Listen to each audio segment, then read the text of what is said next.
और अब ये जानिए, जमात इस्लामी ने ऑपरेशन आज़म इस्तेहकाम की मुखालफत कर दी है। जमात इस्लामी खैबर पख्तूनख्वा के नाइब अमीर इनायतुल्लाह कहते हैं कि ऑपरेशन मसाइल का हल नहीं, इससे अवाम और सिक्योरिटी इदारों के दरमियान फासले मजीद बढ़ेंगे। मजीद तफसीलात क्या हैं, जानते हैं नवाब शेर से। जी बिल्कुल, जमात इस्लामी ने भी ऑपरेशन आज़म इस्तेहकाम को मुस्तरद कर दिया है। मेरे साथ इस वक्त जमात इस्लामी खैबर पख्तूनख्वा के नायब अमीर इनायतुल्लाह साहब मौजूद हैं, उनसे बात करते।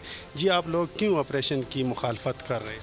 हम समझते हैं, हमारा मौक़िफ़ है कि ऑपरेशन के मिलिट्री ऑपरेशन के नतीजे में मसाइल हल नहीं होते, मज़ीद गंभीर होते हैं और इसके नतीजे में फ़ौज और आवाम के दरमियान फासले ज़्यादा हुए हैं, आवाम के अंदर रिप्रेजेंटमेंट बढ़ी है और एक सेगमेंट है सोसाइटी का कि जो अब नफ़रत के हद तक पहुंच गया है।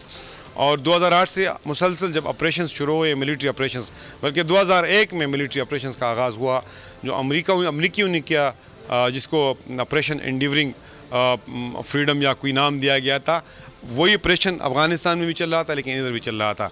हमारा उस वक्त से मौक़िफ़ था और अब भी है कि मिलिट्री ऑपरेशंस के नतीजे में पाकिस्तान के एंड साइड कोई मसला हल नहीं होगा।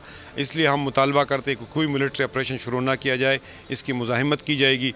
हम दूसरा मुतालबा ये करना चाहते हैं। नवाब शेर, बहुत शुक्रिया। सब्सक्राइब करें और बेल दबाएं ताकि कोई खबर रह न जाए।